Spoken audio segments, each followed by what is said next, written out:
this evening we shall discuss about right understanding of karma, or karma samadhi, or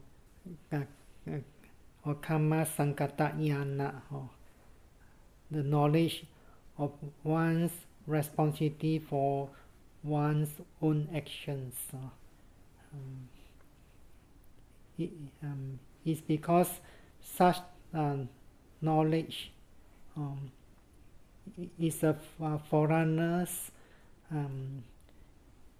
in the practice of the Noble Eightfold Path, and to develop the wholesome mental states.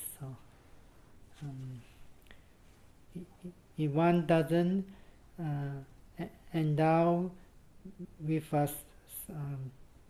such true knowledge, one may not put forth effort to cultivate wholesome mental states, or whatever that is wholesome and the Noble Eightfold Path. So it's important to contemplate that one is the owner of one's own karma. Karma here means volitional actions or intentional actions. So my karma, past and present, is my only property. Karma is my heritage. In other words, one shall inherit whatever action one has done. Karma is the only cause of my being, and karma is my relatives or relations, and karma is my refuge or my protection.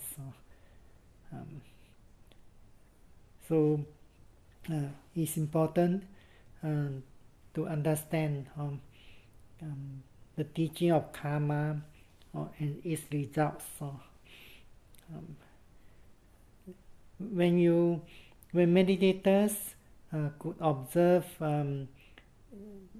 the intention or wanting to do something well, then they come to realize the relationship between the intention and the process of movements, or the mental volition of wanting to do something, and the actions. And the meditators could realize the relationship between the objects or the phenomena and the mind or the awareness, then one will realize in this world there's only cause and effect. So in the teachings of the Buddha, there's a discourse about 4 kinds of karma. So karma is defined as cetana, or in other words, cetana is karma. Volition is karma. The word volition means one has the power to choose one's actions. There's a karma. You have the power, or you have the will to choose your actions. So this is known as karma. So there are 4 kinds of karma. dark karma with dark results, bright karma with bright results, karma that is dark and bright with dark and bright results. And the fourth karma that is neither dark nor bright, with neither dark nor bright results, which leads to the destructions of karma. So the teaching of karma is very important. So what was dark karma with dark results? Dark karma are those actions that cause pain or suffering or distress to others. So this is known as afflictive volitional formation. As you know, there are three types of karma. One is done through the mind, mental karma. One is done through the speech or verbal karma. The other is done through the body or body karma. And each karma can be classified into two. One is afflictive volitional formation. The other is unafflictive volitional formations. Formation here means sankhara. I have explained in one of the previous talk. Sankhara means, for example, in the teaching of dependent origination, dependent on ignorance arising sankhara. So sankhara here refers to three kinds of formations: mental formation, verbal formation, and body formation. It's because of past formation then arises consciousness, rebirth consciousness in this life. It means a being takes birth again because of a past sankhara or formations. Then in the five aggregates, there's an aggregate of formation, sankhara khanda. So here sankhara consists of sankhara khanda, aggregate formation consists of 50 cetasikas or mental associates or mental concomitants. And sometimes we say all formations are impermanent. Here sankhara means a conditioned phenomena. In the words, mental and physical phenomena. So one generates an afflictive volitional formation of body, speech, or mind. So this is known as dark karma. So how does one know one's karma is dark karma or bright karma? Then you need to examine your own mind, your intention or volition of doing an actions. Is this intention or volition is defiled by the three roots of evils? The three roots of evil are greed or lobha, dosa or hatreds, moha delusions. So if the intention or volition is defiled by greed, hatred, and delusions, and that actions causes pain or distress or a great deal of suffering to other beings, then this is known as dark karma. And one who has committed dark karma will be very remorseful, feeling regrets, and can give rise to fear of the law, or being caught by the law, being punished by the law. Those who have right understanding will become fear of rebirth into the states of loss because of that dark karma. So in this sutta, the Buddha says, having done an afflictive volitional formation, one is born in an afflictive world. So when one is born in an afflictive world, afflictive context touch him. Being touched by afflictive context, one experiences an afflictive feeling, extremely painful. So here you can see that the teaching is explained in terms of dependent originations.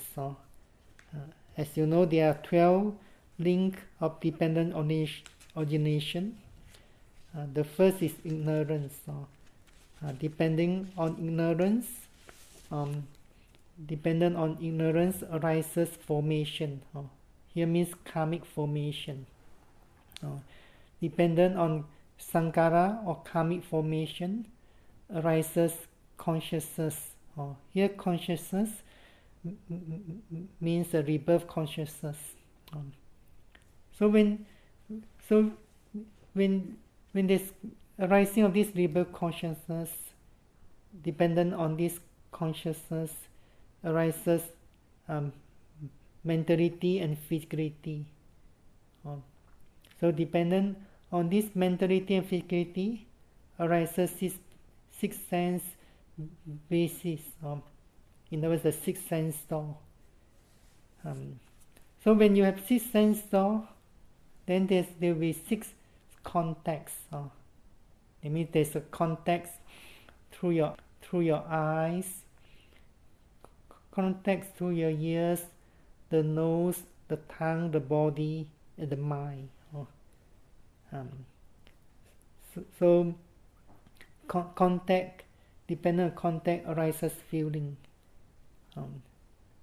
So if the contact is painful, then one will experience painful feeling. So as you know, you come into contact with the external world through your, especially through your five sense door, or the eyes, the ears, the nose, the tongue, and the body.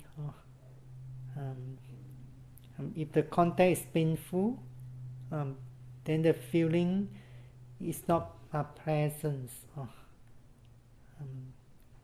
So if you wish to avoid painful contact, then you should abstain or restraining yourself from committing dark karma. So dark karma refers to 10 kinds of unwholesome karma. You might know about these 10 kinds of unwholesome karma. 3 physical unwholesome actions, 4 unwholesome verbal actions, and 3 kinds of unwholesome mental actions. The 3 kinds of unwholesome or evil physical actions are killing or telling lies, misconduct in sensual pleasures, or sexual misconduct.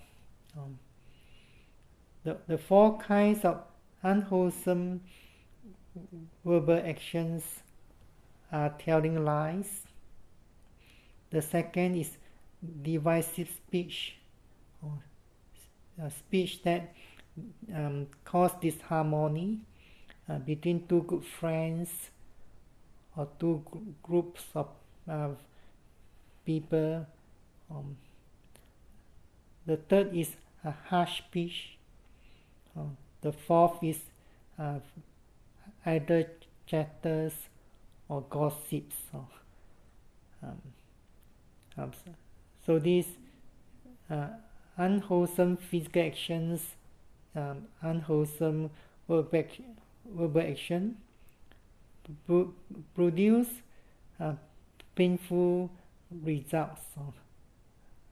No one like these actions. And the mind also can create unwholesome karma. The first is the thoughts of ill will. That means there's a thoughts of ill will, such as wishing harm or cursing in the mind. For example, may this person be killed or in an accident, and so on.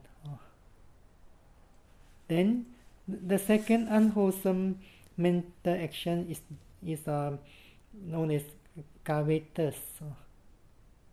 In other words, due to greed,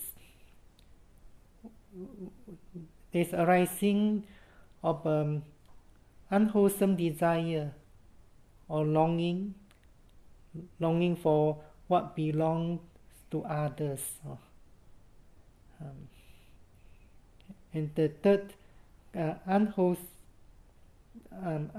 mental actions is wrong view.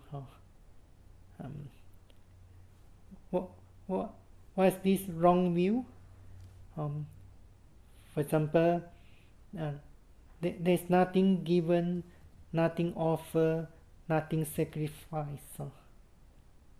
In other words, there's no fruits of giving or sharing with others. Then the second wrong view, no result of good and bad actions. And the third, know this world, no other world. In other words, one doesn't believe that there's a rebirth, either into this world or world beyond. So this is due to one of the extreme wrong views, the view of an annihilationist. In Pali, it's known as Uceta Ditti. In other words, one who holds such wrong view, the view of an annihilationist, believe that there's only one life. At the end of this life, all the mind body will be subject to dissolution or destruction. there's no more birth. So one who holds such wrong view, usedaditi, could commit more evils or more evils, thinking that after passing away, one will not face the consequences of their evils anymore. Then another wrong view is no mother, no father. In other words, there's no fruits of good conduct and bad conduct towards mother and father. And another wrong view is no beings who are reborn spontaneously, such as Deva. Deva, due to the results, the wholesome results ripening, for example, at the moment of passing away from this human birth, they will be born as a Deva instantly. No good and virtuous Brahmins and recluses in the world who have themselves realized by direct knowledge and declare this world and other world. Here, good and virtuous Brahmins refer to the Buddha as well as Arahant. So, wrong view definitely will leads to wrong actions or evil actions. And this wrong view is also due to the view of nihilism. Nihilism means the belief that nothing has any value, especially that religious and moral principles have no value. So it's because of this dark karma. So that's why one is born in an afflicted world. So when one is born in an afflicted world, definitely the contact is painful. So that painful contact gives rise to painful feeling. For example, those beings who are born in hell will experience painful contacts all the time. Then, what is bright karma with bright results? So bright karma is known as unafflictive volitional formation of body, speech, and mind. So in other words, one abstain from these 10 kinds of unwholesome karma. At the same time, one also put forth effort to do or to perform wholesome karma, such as the dana or the practice of generosity, sila, observance of morality, bhavana, mental culture, mental training. The fourth wholesome karma is respect, or respects one's teachers, elders. The fifth is giving service, volunteering oneself, or to give service to the poor, to the needy. And the next is sharing of merits with others. And number 7, rejoicing over the merits done by others. So it's important to rejoice over the merits of others.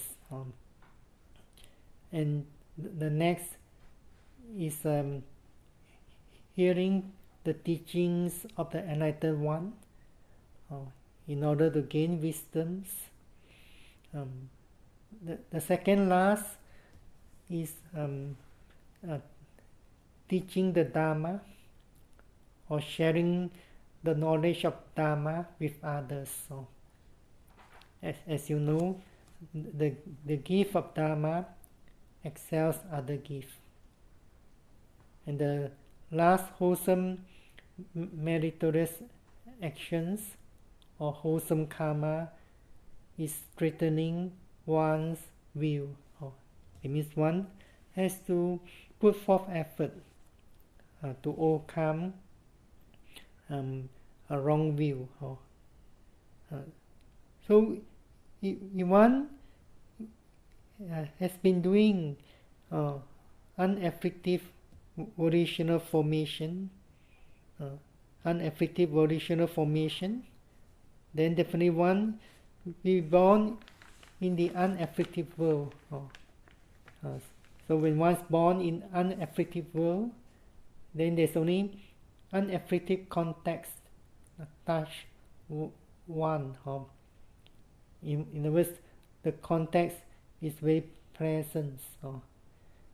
So being touched by this present context, one experiences present feeling, such as being born in a deva. Then the third type of karma, dark and bright karma with dark and bright results. In other words, there are beings who generate both kinds of volitional formation, afflictive volitional formation and unafflictive volitional formation through the body, speech or mind. So when they have done both types of volitional formation, then they will be born in a world where both afflictive and unafflictive context touch one. In other words, one you experience two types of context: painful contact and present context. So one shall experience two kinds of feeling: painful feeling and present feeling. So just like our life, we experience two kinds of feelings. Sometimes we experience painful feeling, sometimes we experience present feelings. So our feelings depends very much on our karma. So it's important to be mindful of your intention or wanting to do an action. So in this practice of mindfulness meditation, vipassana meditation, meditators need to train themselves to be aware or to be mindful of the intention or the wanting of doing something. You will have the habit of mindful of your mind, in other words, the intention of or wanting.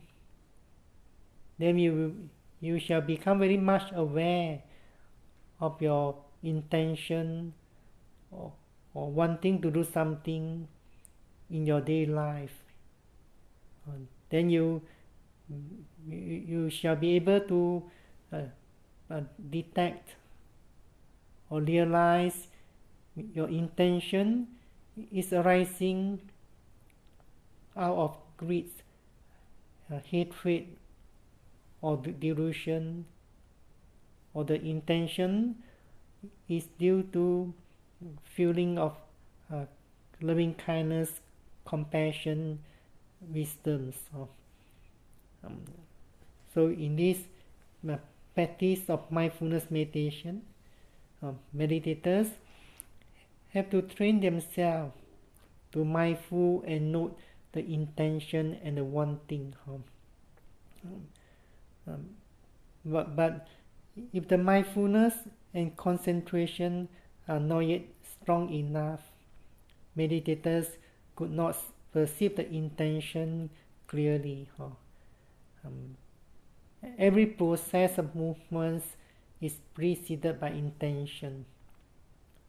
For example, when you wish to lift the foot during walking, that lifting is preceded by intention. When you wish to push the foot forward, the pushing movement is preceded by intention.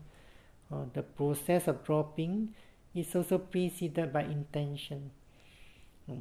But as long as the mindfulness is not sharp enough, it's difficult to see the intention clearly.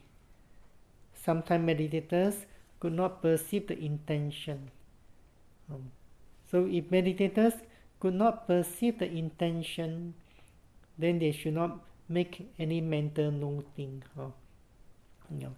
We can make mental noting because we perceive the arising of the intention, then we can note it.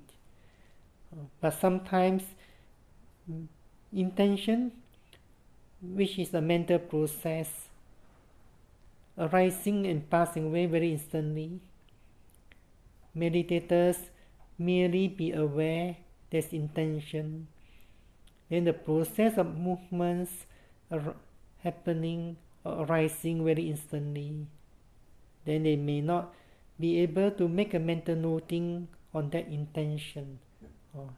So they merely be aware there's intention, then immediately there's a process movements happening, then they should be mindful of that movements and know it when it's possible. But sometimes the intention is preceded by another intending mind. Here in the practice, we may use another label. There's wanting. So intention and wanting are mental processes. They are arising by themselves and also subject to passing away. There's no self or person or yogi behind this intention. Is that intention and wanting are mental processes. So sometimes meditators could realize the wanting mind, which is clearer than the intention. For example, at the end of walking meditation, there's a thought arising, like wanting to go back to the sitting. There's intention, but here we know it as wanting. If meditators could walk slowly, then they may be able to perceive there's intention, lifting, pushing, dropping, then intention, lifting, pushing, dropping, and so on. If the mindfulness is very clear, they could perceive that every process intention is preceded by the intending mind. Then reaching the place of sitting, meditators be mindful and note standing a few times, at least 5 times or nearly 10 times. Then sometimes meditators realize there's intention to sit down, or then intending sitting down, and so on. So here, because of this wanting mind arising, then it gives rise to a series of intention. There are process movements, the intention, and another movements, another process movements. At the end of sitting meditation, definitely there's a thought arising, wanting to stop, or wanting to stand up. So when there's this wanting mind arising, meditators note one thing. Then if meditators could move slowly, they may realize that there's intention to open the eyes, intention opening, or then there's intention to put down one of the hands, intending lifting, and so on. So if meditators could slow down, they could see the intention. If they could not see the intention, they should be more train themselves to catch the wanting mind. That's very clear. Sometimes there's wanting arising to drink some water. There's wanting. When meditators could mindful of wanting intention, they could feel that the mind becomes more focused. Becoming more focused at the present moment. In other words, could realize instantly an actions going to take place, or process of movements is going to take place. But if meditators could not perceive the wanting or intention naturally, they should not search for it or wait for it to arise. Actually, there's intention wanting arising before the actions or the movements. But sometimes meditators could not perceive it. They need not have to wait for it or search for it. They just move naturally. When meditators could note the process of movements more precisely, then they could see the intention clearly. So we do not search for the object or look for something in this practice of mindfulness. Then the fourth kind of karma, which is very important. If anyone aspires or determines to be free from samsara, or samsara means the cycle of birth and death, or again. So the fourth kind of karma is known as neither dark nor bright, with neither dark nor bright results, which leads to the destruction of karma. So what's this type of karma? Only by the practice of the Noble Eightfold Path, or the cultivation of 7 factors of enlightenment, then one could realize such karma. Karma that's neither dark nor bright, with neither dark nor bright results, which leads to the destruction of karma. So only by the practice of Noble Eightfold Path. When you are practicing mindfulness, which is one of the factors of the Noble Eightfold Path, you are in fact putting effort to develop the Noble Eightfold Path, or the middle path. But at the beginning of practice, your mindfulness is not strong. Concentration is not deep enough. So you could not attain such path. You cannot attain destruction of karma. So in other words, there are two types of path. One is known as mundane path. The other is known as supra-mundane path. What you are practicing now is known as mundane path because you have not yet attained the path knowledge. Path knowledge is known as Magayana. The path knowledge has the ability or the power to uproot the mental defilements completely. So as far as we have not yet attained the supra-mundane path, what we are practicing now is known as mundane path. It's known as mundane path because the practice is not stable. The practice could be overwhelmed or overpowered by mental defilements and hindrances. So only the noble ones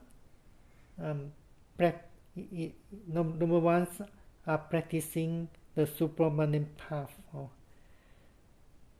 So if one has attained the path knowledge, then there's a volition arising with the path consciousness. That volition is to abandon the dark karma with dark results, to abandon the bright karma with bright results, and to abandon the dark and bright karma with dark and bright results, and reach to the destructions of karma. So, in other words, only one who has attained all the 4 stages of path knowledge, one will abandon the other 3 kinds of karma completely. In other words, the noble one, Arahants, or Pachika Buddha, Sammasambuddha, have attained cessation of karma. They will not create any more karma that will produce the results of rebirth. So this is our aim or our goal of practicing mindfulness, which is one of the factors of the path. So if one doesn't put forth effort to develop Noble Eightfold Path, even though one could abstain from dark karma, and one is doing all kinds of bright karma, but one doesn't put forth effort to develop the Noble Eightfold Path, then one will subject to rebirth again. So it's important to contemplate that one is the owner of one's own karma, and the most important karma that you should be doing is the practice of Noble Eightfold Path. So one who understands the teaching of karma well, one will come to realize that one should take responsibilities of one's actions. So karma, one's the owners of one's karma, one shall inherit the result of the karma. Karma is the cause of one's being. In this, one's origin is a karma. It's because of good karma That's why you take birth as a human again. And karma is my relations or relative. In other words, our relationship with our own karma is very intimate. We cannot cut off the ties as long as we are not enlightened. And the most meaningful in the contemplation of karma is that karma is the only refuge, is the only refuge for me, or the only protection. If you will always abstain or avoid dark karma, doing bright karma, practicing the Noble Eightfold Path, then you do not have to look for external refuge or protections. Those who do not understand the teaching will be seeking refuge or external. But in the teaching of Buddha, the Buddha said, karma is your refuge, is your protections. So only one who has this right understanding or true knowledge, one who put forth effort to do good, and especially to develop the Noble Eightfold Path. One will not rely on external for refuge, for protections. So that's why one who understands the karma will not become pessimist. Karma is not fate or determinism. Sometimes one thinks karma is something which is predetermined by a lot or creators and so on. But karma is your karma is something that you can decide, you can choose. There's a meaning of volition. You have the power or the will to choose your own actions. So it's important to be endowed with this true knowledge or right understanding, or Kamma Sakata Samadhiti, or Kamma Sakata Yana.